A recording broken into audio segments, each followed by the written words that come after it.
Podcast.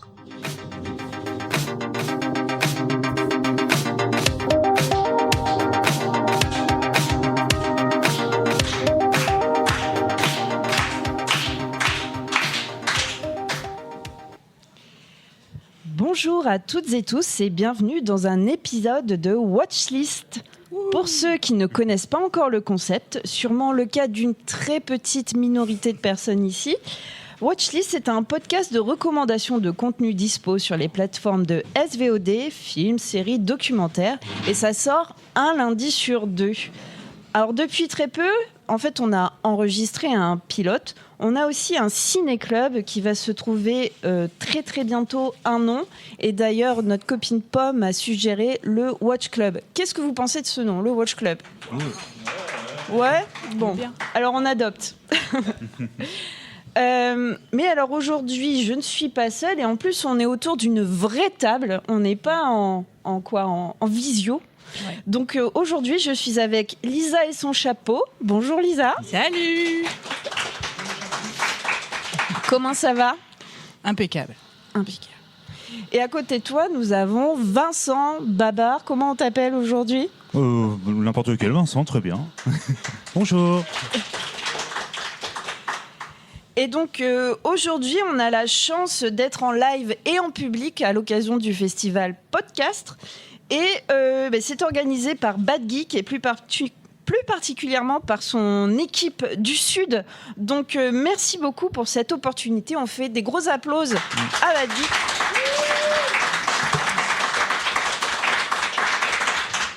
Et nous sommes également en live sur Twitch. Donc on dit coucou le chat. Et donc, comme vous l'avez aussi entendu dans le générique, j'ai ma petite pub obligatoire. Donc, Watchlist, c'est un podcast du label Podcut. C'est un label pour se cultiver avec de la culture G, de la littérature, de la vulgarisation scientifique, se divertir aussi avec de la musique, du ciné, de la cuisine, etc., etc. Donc, il y en a en fait pour tous les goûts.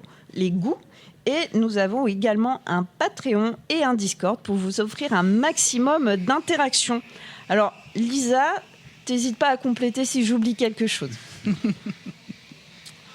Et aujourd'hui, on va se lancer dans un épisode un peu spécial, dans le sens où chacun est venu avec sa propre recommandation perso, mais on a choisi une thématique commune.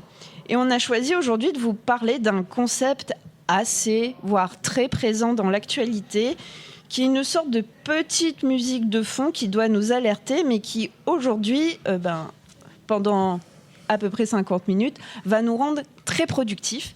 Donc aujourd'hui, nous allons vous parler de l'échec. Wouh ! Ouais. Let's go! Et donc on va commencer avec la chronique de Lisa. Vous avez déjà échoué, vous ? Alors, pas juste louper un gâteau ou oublier un mot de passe, non. Je vous parle du grand échec. Celui qu'on sent dans la poitrine, même quand on croit être passé à autre chose. Vous l'avez ? Celui-là. Eh bien, tout le monde le vit, mais personne ne veut le garder.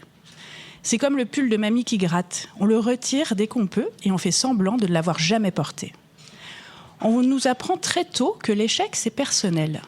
Qu'il faut l'assumer, le comprendre, le dépasser. Comme si tomber, c'était forcément une affaire privée. Mais parfois, on se rend compte que non. Qu'on tombe tous ensemble, lentement, avec méthode, avec des plans, des graphiques, des réunions de crise et des PowerPoint. Il y a des échecs qui ont des logos, des signatures, des campagnes de communication, des échecs bien polis, en costume, qui vous serrent la main avant de s'effondrer. Et c'est peut-être ça le plus vertigineux. Découvrir que l'échec n'est pas toujours une erreur individuelle, mais parfois une mécanique collective. Et le plus drôle, ou le plus triste selon votre humeur, c'est qu'au moment où tout s'écroule, il y a toujours quelqu'un pour dire « qui aurait pu prévoir ?» Peut-être que l'échec, finalement, c'est pas tant une histoire de faute que de croyance, de ce qu'on choisit de voir et de ce qu'on refuse de regarder. Peut-être que l'échec, ce n'est pas la fin du chemin, c'est juste un virage un peu mal pris, mais qui mène quelque part. Si on veut comprendre ce qui s'est vraiment passé, il faut parfois remonter à ce moment précis où tout le monde pensait avoir réussi. Salut, je suis Lisa et aujourd'hui, je vous parle de The Big Short d'Adam McKay, visionnable sur Netflix. The Big Short, c'est un film qui raconte comment, en 2008, tout un système financier s'est effondré. Mais surtout, comment quelques personnes avaient compris, avant tout le monde, que la chute était inévitable. C'est une histoire vraie, la crise des subprimes, racontée comme un roller coaster. Rapide, absurde, brillante et franchement parfois un peu incompréhensible, mais comme la finance. Et c'est quand même très bien vulgarisé. Au casting, il y a du beau monde. Christian Bale, qui joue un génie de la finance socialement inapte, enfermé dans son bureau, pieds nus, à jouer de la batterie, et dont le seul vrai talent est de voir la catastrophe avant tout le monde. Steve Carell, dans le rôle d'un gestionnaire de fonds rongé par la colère et la culpabilité, l'un des rares à se demander si gagner de l'argent sur l'effondrement du monde, c'est vraiment une bonne idée. Ryan Gosling, lui, c'est l'intermédiaire cynique, le vendeur de rêves qui comprend que le château de cartes va s'écrouler et décide d'en profiter. Et Brad Pitt, en ancien trader, devenu quasi-ermite, qui regarde tout ça avec la lassitude d'un type qui a trop vu, trop compris. Des hommes qui, chacun à leur manière, ont aperçu la fissure dans le mur et ont choisi de s'y engouffrer.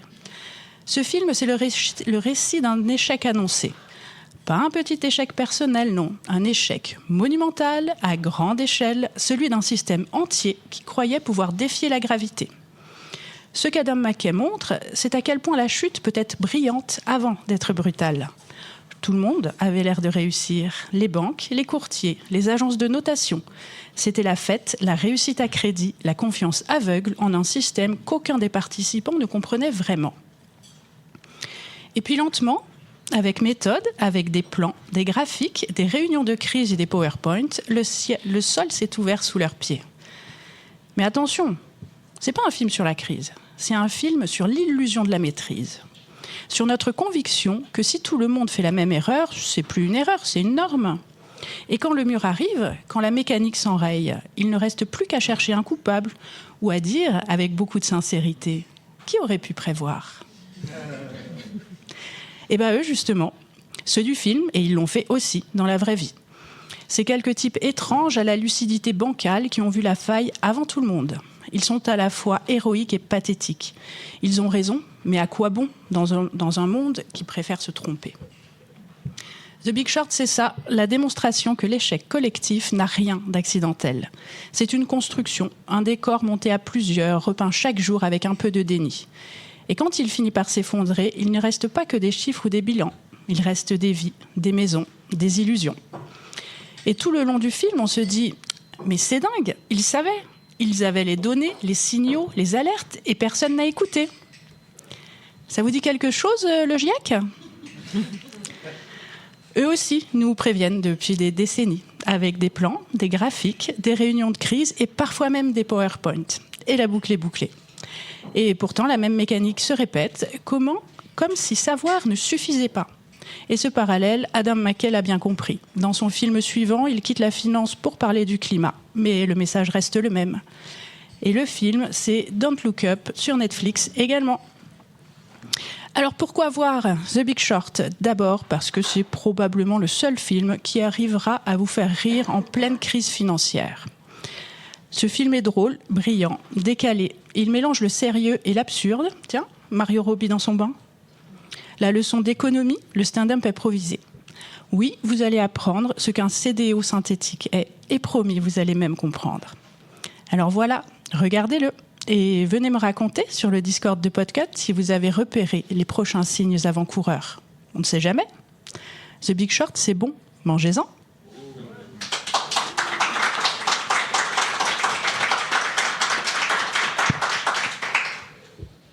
Alors, est-ce que parmi vous, parmi la salle, est-ce qu'il y en a qui ont vu The Big Short ? À l'applaudimètre.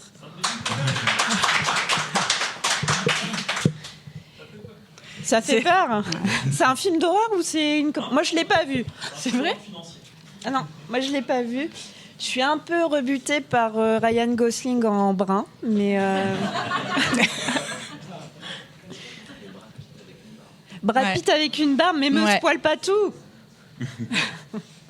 Et donc, sur la fiche. Ouais, mais moi, elle est derrière moi, la fiche. Un peu Robert Redford, Eh ouais. un petit peu.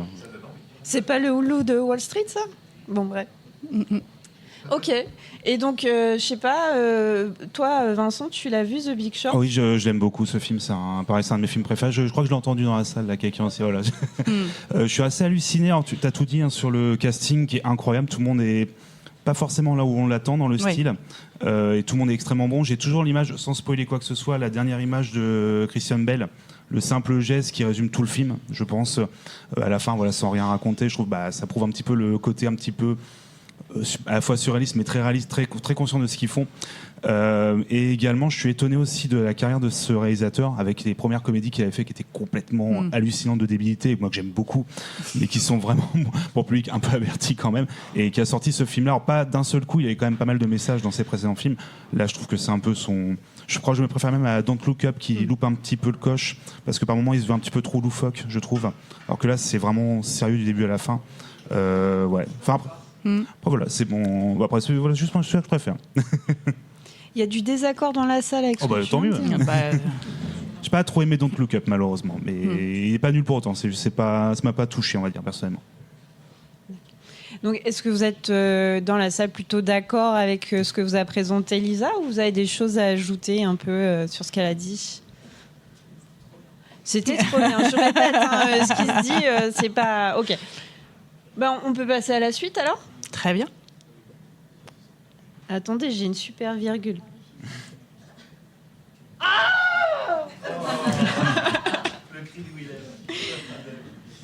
Alors, moi, je vais commencer ma chronique. Je prends la suite. Mais on va plutôt jouer. Parce que mes comparses ne savent pas de quoi je vais parler. Ouais. Je vous remets... Ah, c'est bon, je vous ai pas mis l'affiche. Donc, comme je vous dis, Vincent et Lisa ne savent absolument pas de quoi je vais parler, à part du fait que je vais vous parler d'échecs.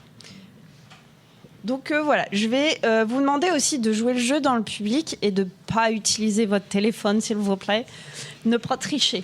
Et je vais vous donner des informations assez du plus général au plus précis, en étant toujours un petit peu dans le flou. Je ne sais pas si vous avez compris. Voilà. Alors, vous êtes prêts à jouer ? Oui. Alors moi, je vais vous parler d'une série qui a été diffusée pour la première fois en 2019, qui est dispo sur HBO Max. C'est un drame qui a été une série créée par Craig Mazin, ou Mazin, avec comme acteurs principaux Jared Harris, Stellan Skarsgård, Emily Watson. Ça parle d'un fait historique survenu en Europe dans les années 80. Alors à partir de là, vous avez commencé à trouver. Ah, je l'ai entendu avant que j'ai fini.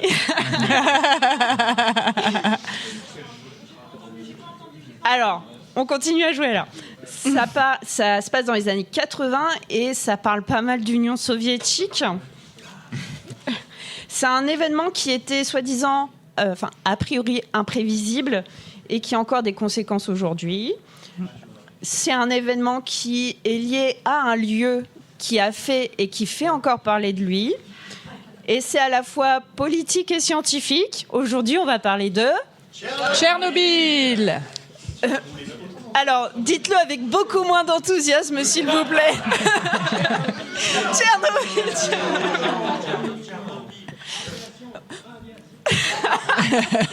Donc aujourd'hui, alors dites-le, faites-le un petit jeu dramatique. Aujourd'hui, on va parler de Tchernobyl.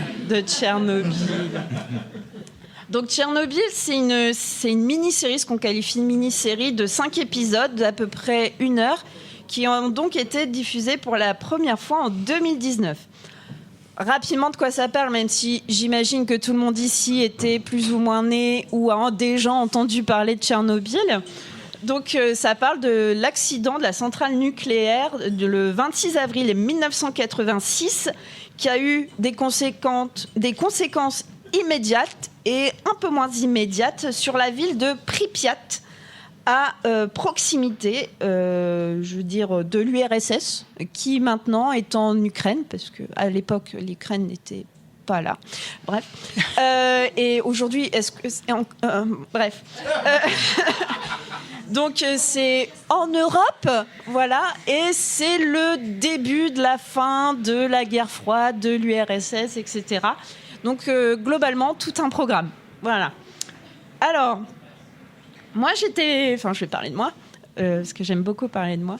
Donc, 1986, j'étais pas née. Voilà, j'étais même pas un début d'idée d'être humain. Voilà. Mais c'est quand même un événement dont on a forcément entendu parler et qui a fait émerger, si je peux dire, et c'est aussi dans ma culture, moi-même, dans mon travail, dans ma culture scientifique, une certaine culture du risque nucléaire civil en Europe et dans le monde. Et voilà. Et même si on le sait, le nuage n'a pas passé la frontière française, on est d'accord. Et la hausse des maladies chroniques à ce moment-là, c'est un pur hasard, une coïncidence totalement inouïe. Ça a quand même été un événement majeur. Fake news, le nuage a quand même passé la frontière. Voilà. Pardon ? Je pense, enfin, je suis pas médecin, mais voilà. Charles Pasqua nous aurait menti. Qui ça ? Charles Pasqua nous aurait menti. Charles Pasqua. Mais bon, revenons à la série. Alors, je l'ai pas regardée depuis 2019, donc pour ce festival, je vais surtout me baser sur mes souvenirs, mon ressenti de l'époque qui a quand même été assez fort pour que je puisse vous en parler. 2019 plus 2000, on est 6 ans plus tard. Voilà. Donc je me souviens très bien de l'endroit où j'étais. Donc le canapé, la table basse, les cacahuètes, je m'en souviens absolument. Et je me souviens aussi des émotions que j'ai ressenties en regardant ce programme. Mais aussi, au-delà des émotions sur l'instant T, c'était aussi l'envie de savoir la suite, même si on sait la suite, mais l'envie de passer à l'épisode suivant. Alors moi, je l'ai regardé en VO. Et je dois dire merci aux actrices de la VO parce qu'ils n'ont pas forcé des faux accents russes. Donc ça, c'est déjà un good point. Et ça a permis aussi de garder un maximum de réalisme. Alors, c'était pas réaliste dans le sens où ça parlait pas russe, mais ça nous sortait pas entièrement de ce qu'on regardait parce que on s'identifiait vraiment aux personnages. On était là, on était avec eux. Et ça comme je dis, ça se ressent vraiment dans ce jeu qui, moi, je trouve, était magistral. Enfin, c'était une vraie leçon d'acting pour ce Tchernobyl. Alors, on a vraiment... moi, j'ai vraiment souffert en même temps que les pompiers qui se décomposaient littéralement à l'image. J'ai souffert avec les proches qui se sont retrouvés contaminés par proxy. J'ai enragé devant les décisions mensongères, la corruption qu'on a pu voir dans les scènes de reconstitution de réunions de crise avec les gars de l'usine, avec les gars du parti. Enfin voilà, c'était vraiment quelque chose. Et surtout, cette idée de vouloir garder à tout prix vivant une Union soviétique qui était sur le déclin. D'où la notion d'échec. Et je pense... comme vous l'avez compris, je n'étais pas née, mais je pense que c'est quand même resté assez fidèle à la réalité des événements, même si forcément c'est romancé, il y a des moments qui sont ajoutés pour pouvoir rendre l'histoire plus dynamique et faire du lien.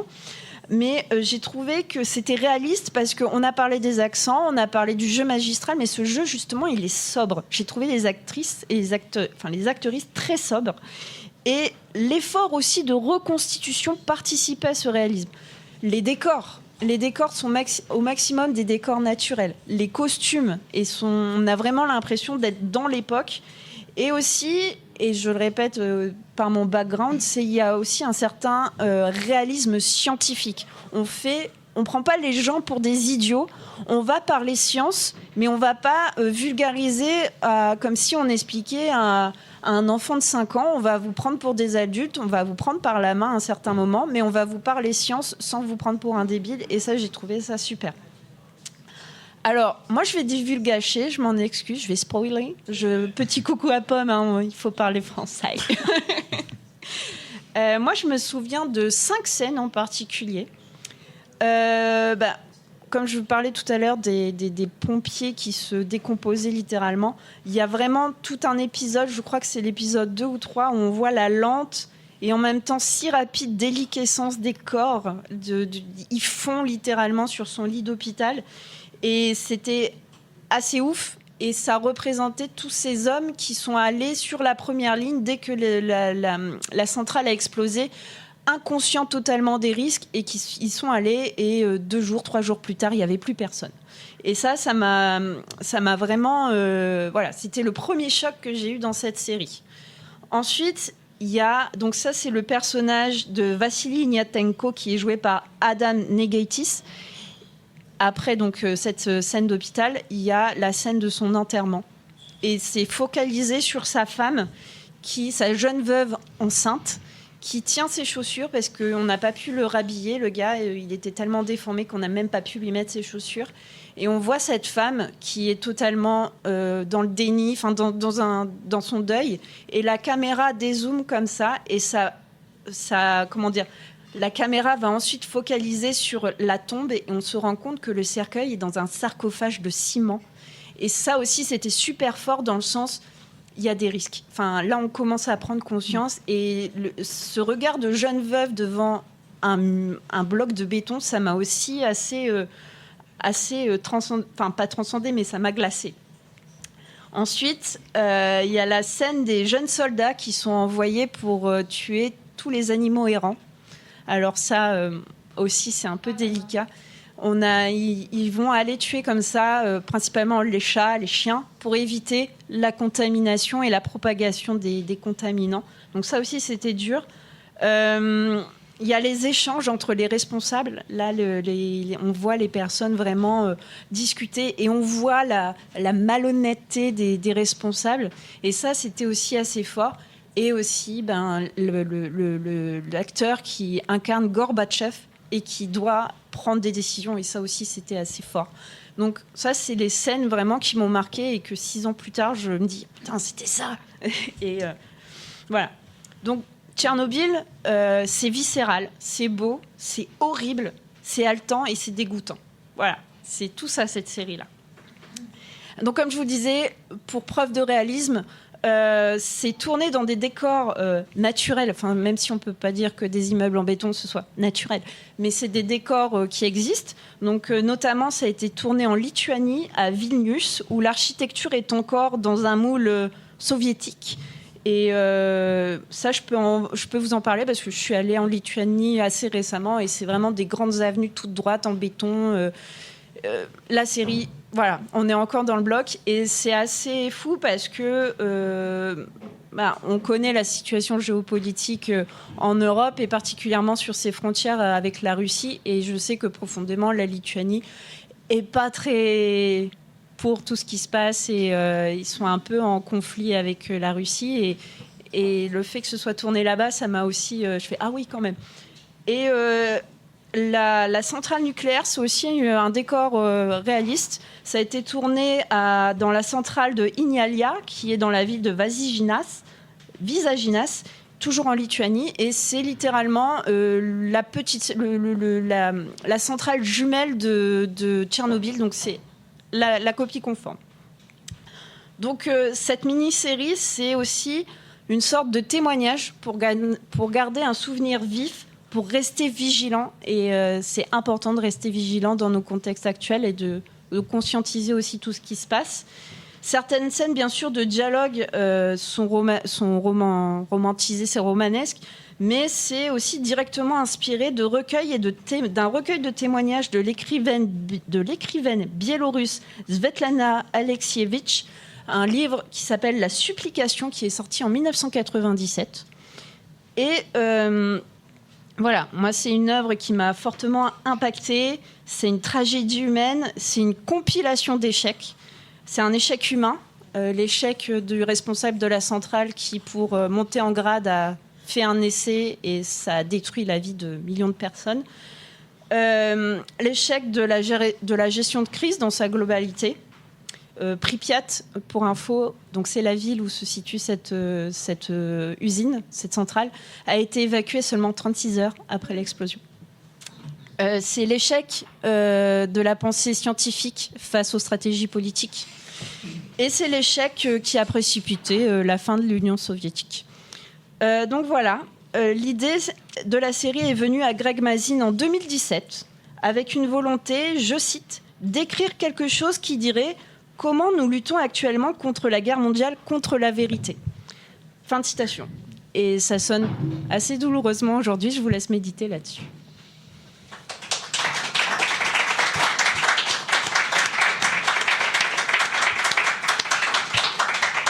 Et qui a vu Tchernobyl ? Donc, je ne sais pas si vous avez un souvenir aussi fort que le mien, mais c'est une série quand même qui est assez... Enfin, j'ai déjà tout dit, mais voilà. Et vous l'aviez déjà vu ? Du tout. Non plus. Super. Est-ce que vous avez envie de la voir? Oh oui. Je crois que maintenant, il y a des... Moi, si je me trompe, ceux qui ont travaillé dans la série Tchernobyl, qui ont travaillé sur The Last of Us, c'est ça? Oui. Donc, il y a une certaine envie de continuer dans la bonne humeur et dans la joie. Non, mais j'ai pas eu l'occasion parce que j'avais pas les... on n'a pas HBO à la maison. Donc, voilà, oui. Oui, non, mais c'est pas... on est colocataires. non, c'est que j'ai pas eu l'occasion de le voir, mais non, ça fait partie des séries que j'ai envie de voir. Surtout que c'est pas très long, c'est ça? Il y a combien d'épisodes? Il y a 5 épisodes, c'est 6 heures à peu près. Ouais, donc, non, il va falloir vraiment que je rattrape ça un jour, ouais. Ouais. Non, pas sûr, moi. Pas sûr? Non. Ouais, allez.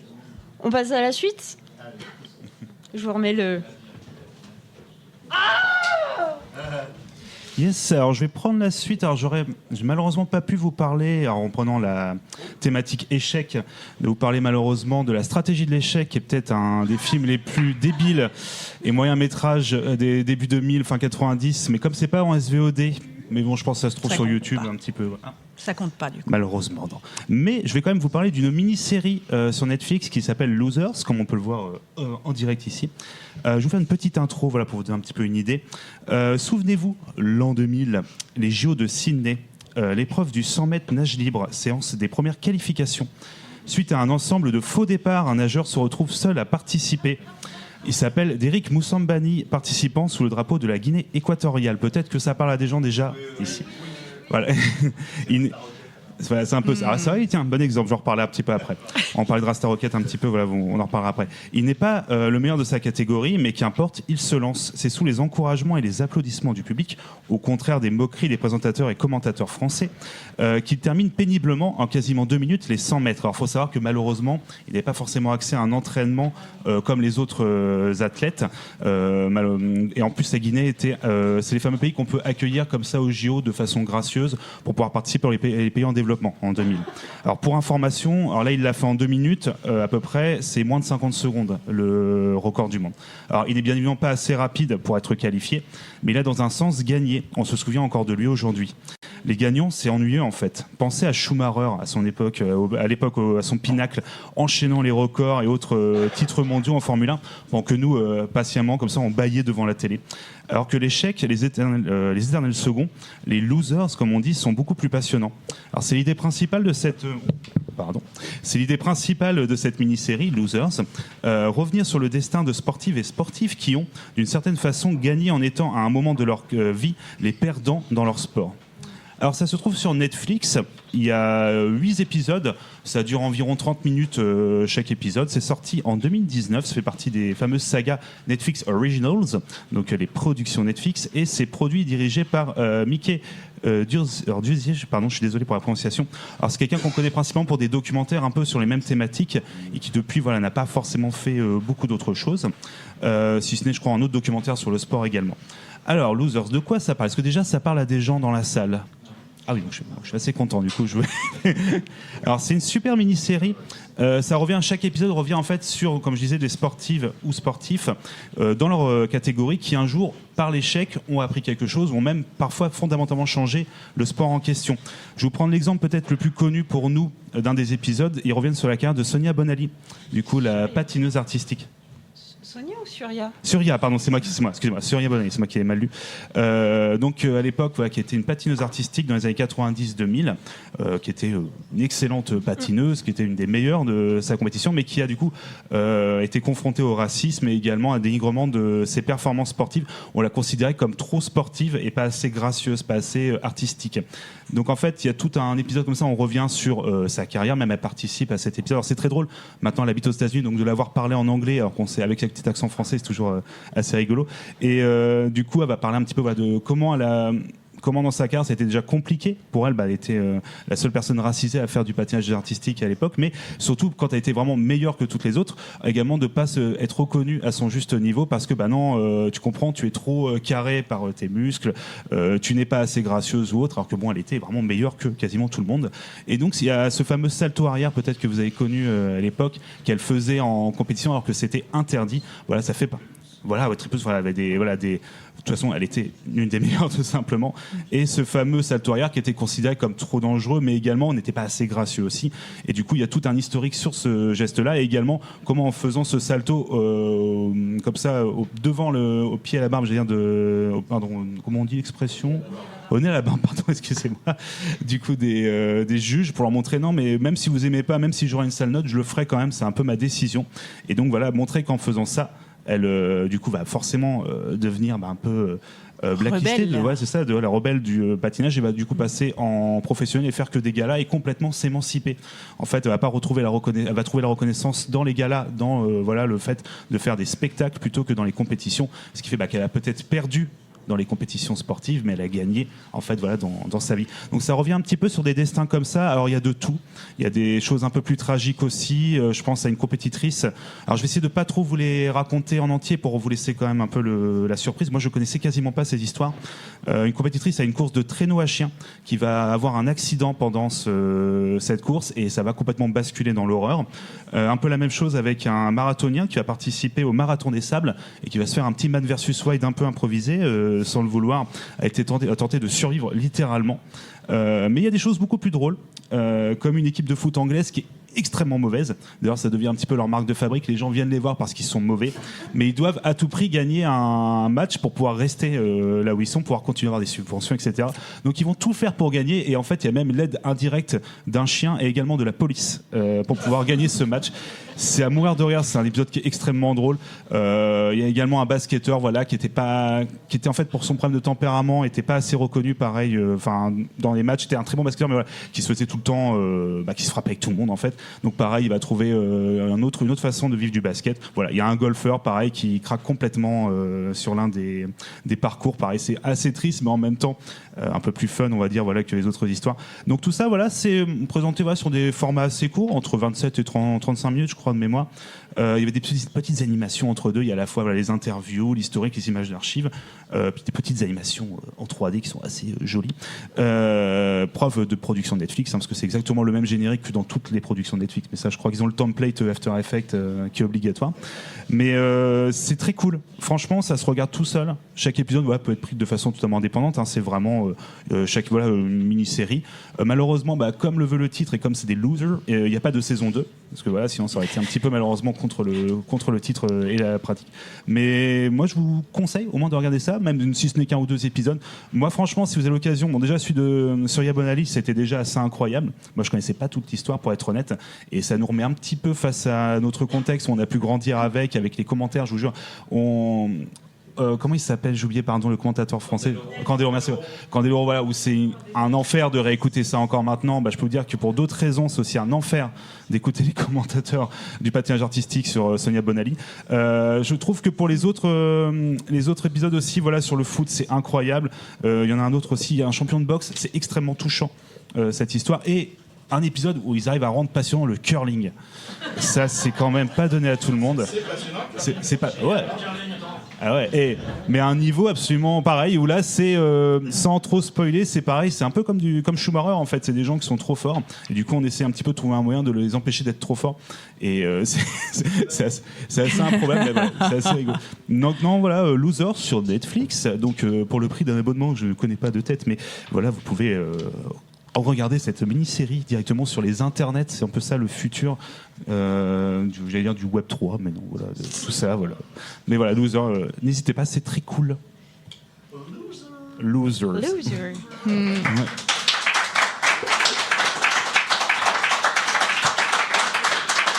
Du coup, je ne sais pas si vous connaissez Aline, Isa. Eh ben pas du tout. Enfin, je suis allée voir, mais j'ai pas regardé. Ok. Mais c'est vrai qu'il n'y a pas Eric Poussambani, c'est vrai. Bon, peut-être parce que c'était un peu trop court pour faire un épisode entier. Après, il a essayé de revenir, je crois, en faisant du surf. Et il est revenu. Alors, non, c'est une vraie histoire. Pour les JO d'après, il voulait revenir pour faire une course, participer à la nage. Mais à cause d'un problème administratif, il n'a pas pu être inscrit. Alors qu'il avait un sponsor et tout. Enfin, c'était. Voilà, c'est. Ouais. Quel loser. Toi, Aline, excuse-moi. Non, je l'ai pas vu, mais je pense que pendant que tu joueras à... C'est quoi en ce moment, Absolum ou quelque chose comme À ça? quoi, pardon? Tu joues pas à Absolum? Si, sûrement, mais. Ou du House Ark Ride. Flipper. Enfin, pendant que tu joues, Voilà, je regarderai.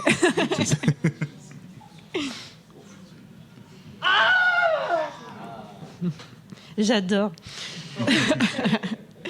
Alors, moi, ce que je vous propose, il nous reste un peu moins de 10 minutes. Est-ce que parmi vous... je vois déjà des mains. Est-ce que vous avez des recommandations de contenu SVOD sur l'échec?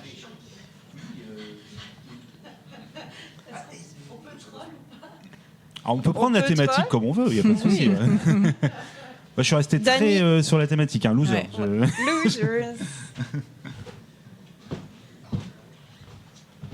C'est lequel ? C'est celui que tu veux, ils sont tous ouverts. Ok, alors c'est pour rebondir sur Tchernobyl.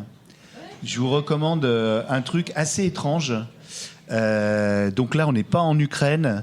C'est un film de mon époque, hein, je suis désolé, je suis vieux, de 1979, avec ni plus ni moins que Jane Fonda, Jack Lemmon, Michael Douglas, tout jeune.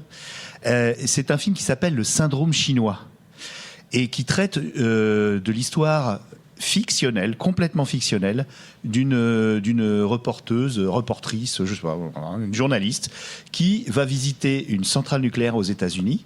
Et il arrive un accident qui est heureusement évité, mais en montrant son reportage à un expert, ils s'aperçoivent que cet accident aurait pu être tellement grave que, selon la légende urbaine, un accident nucléaire peut provoquer la fusion du cœur et descendre jusqu'en Chine en traversant la croûte terrestre. C'est un peu la légende urbaine. Et figurez-vous que ce film, Le Syndrome chinois, que vous pouvez trouver un peu partout, c'est un film très connu pour les gens de mon âge, pardon. Ce film, quand il est sorti, à peine 2 semaines après, il y a eu le plus grave accident nucléaire des États-Unis, le 28 mars 1979, dans la centrale nucléaire de 3 Mile Island. Donc, ça a mis un petit côté... Le studio colombien a retiré le film de quelques cinémas pour pas avoir l'air de coller trop à l'actualité, ce qu'on sait qui est impossible quand on fait un film, on le fait très longtemps avant. Mais vous voyez, c'est quand même assez étrange. Et il y a eu pas mal de morts, malheureusement, dans cet accident qui a traumatisé jusqu'à Stephen King, qui après... Stephen King, pardon. Ah oui, je suis sûr, chez Podcut. Écoutez le roi Steven. Voilà, merci de votre attention. Merci Dany. Merci, Dany. Qui veut venir à côté de moi? Il reste un peu plus de 5 minutes pour donner des recommandations. Oui.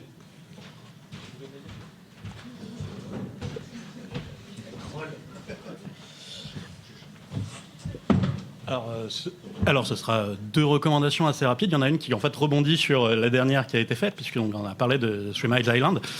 Sur Netflix, il y a un documentaire, justement, une série documentaire sur Three Mile Island, et qui est assez intéressante, puisque c'est un événement qu'on connaît malheureusement assez peu, parce qu'il y a eu beaucoup de dissimulation, et puis surtout, Tchernobyl a été 10 fois pire, donc en fait, on a plutôt tendance à s'en rappeler, particulièrement en Europe.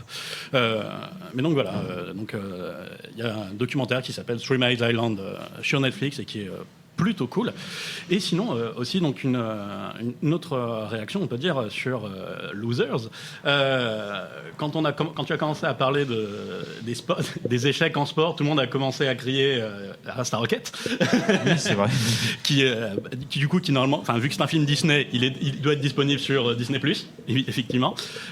Et sinon, il y a un film qui est exactement dans le même genre, qui d'ailleurs, en fait, raconte une histoire qui se passe d'ailleurs aux mêmes Jeux Olympiques, qui est Eddie the Eagle, qui est disponible sur Amazon Prime.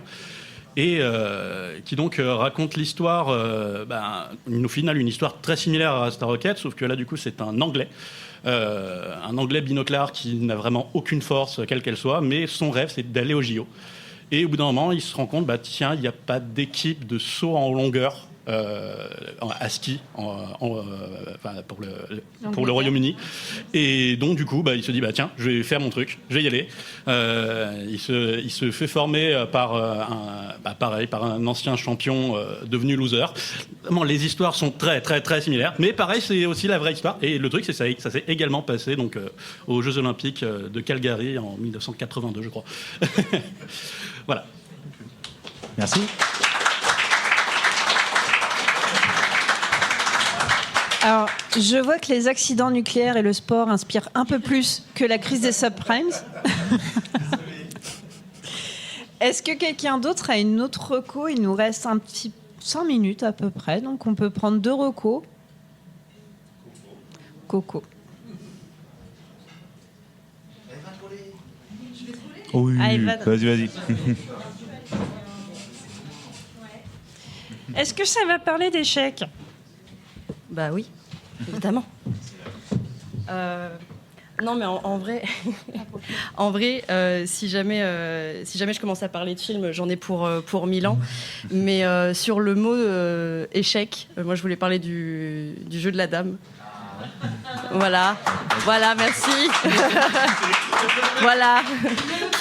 Le twist, l'échec, en fait, c'est un jeu. Et non, mais en vrai, ça parle d'échecs, genre le jeu d'échecs, mais ça parle aussi un petit peu d'échecs parce qu'on suit une petite fille qui est méga forte aux échecs, mais qui commence la vie déjà dans l'échec. Elle est dans un orphelinat. Tout le monde la bully, personne la veut, et elle finit. C'est un fall and rise, c'est dans l'autre sens. Normalement, on parle de rise and fall, mais là, c'est fall and rise. Et c'est très bien. Et Anya, l'actrice, elle est formidable. Maintenant, on la voit partout. Ça a été vraiment la série qui l'a fait connaître. Et voilà, regardez le jeu de la dame si vous l'avez pas déjà vu, parce qu'il y a eu quand même pas mal de com là-dessus. Je crois que c'est déjà assez connu. Oh oui. Mais si vous n'êtes pas lancé à regarder le jeu de la dame, c'est vraiment très très bien. Aussi, SO pour la stratégie de l'échec, c'est vraiment très très drôle. Mais après, je peux partir en tunnel sur n'importe quoi. Du coup, je vais laisser le micro. Je voulais parler aussi de Ted Lasso. Oui. On est d'accord, Ted Lasso, ça marche aussi. Hein. Et ça, c'est un rise and fall and rise again and fall again. C'est excellent. 3 saisons. Amazon Prime, il me semble. C'est pas sur Prime. Bon, c'était Apple TV, pardon. Oui, t'avais raison, papy, regarde-moi comme ça si tu veux. Ted Lasso, c'est l'histoire d'un entraîneur de football américain qui se retrouve à devoir partir à l'autre bout de l'océan au Royaume-Uni pour entraîner une équipe de soccer, donc de football comme on connaît chez nous. Et il y connaît rien du tout. Soccer, pas sucker. Oui, pas soccer, c'est soccer. Soccer. Il me semble qu'il y a eu un épisode de Watchlist et ça doit être Zu qui a parlé de Ted Lasso. Peut-être bien. À revoir sur mon tableur. Mais c'est vraiment génial. Ça parle de foot, mais ça parle surtout d'amitié, de relations, de... Oh mon Dieu, mais tu chiales tout le temps. À chaque fin de saison, tu chiales et t'aimes tout le monde et tu détestes tout le monde en même temps. C'est excellent. Voilà mes recos. Merci. Aline ? oui. Juste rebondir très rapidement, je me permets, l'existence d'un produit dérivé pour cette série, du coup, le jeu de la reine, c'est ça? Le jeu de la dame. Le jeu de la dame, pardon, excusez-moi, un jeu de la dame, un jeu dérivé qui n'est pas un jeu d'échecs. Ils ont fait un jeu de société qui n'est pas un jeu d'échecs. Ça me fait toujours un peu halluciner de tirer de la saga. Donc vous avez un jeu comme ça. Et même en jeu vidéo, pareil. Ils ont même pas fait de jeu d'échecs. Je sais pas ce qu'ils ont appris. Et on a le temps d'une dernière reco. Maintenant que Ptolémée a trollé, vous pouvez me parler d'échecs. Ou de jeux de dames ou de jeux de go. Jeux de go, K-drama. Je pourrais parler de K-drama. C'est vrai. Mais, voilà. La peur des enfers. Eh bien, si tout le monde est à peu près raccord sur l'échec, ça va, bande de losers? Et on est très content d'être des losers. Allez, et un dernier parce que c'est très bien. Donc, c'est la fin de cet épisode. Vous avez nos avis.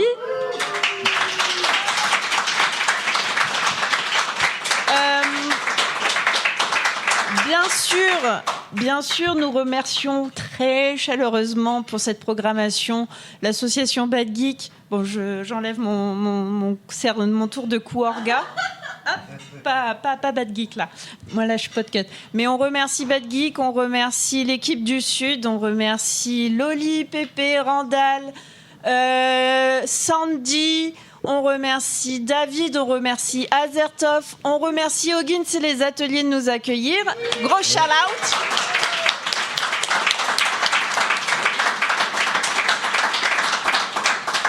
Donc, beaucoup...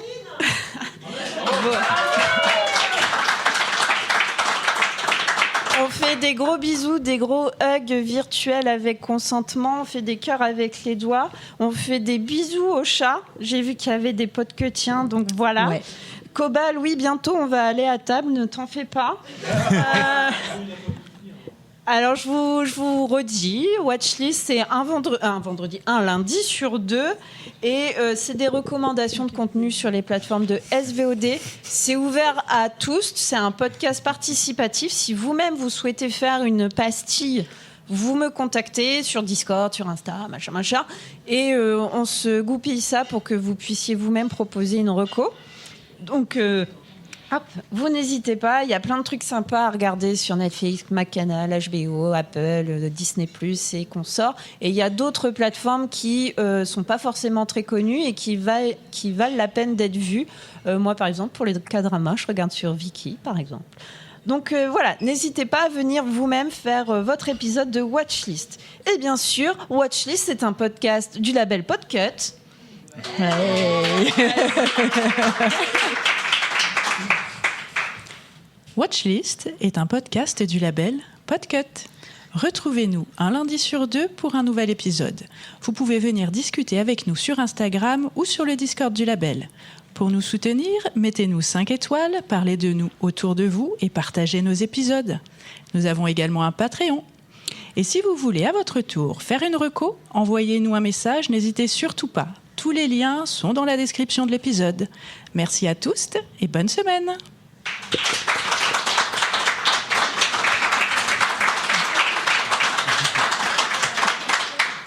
Allez, juste pour le kiff,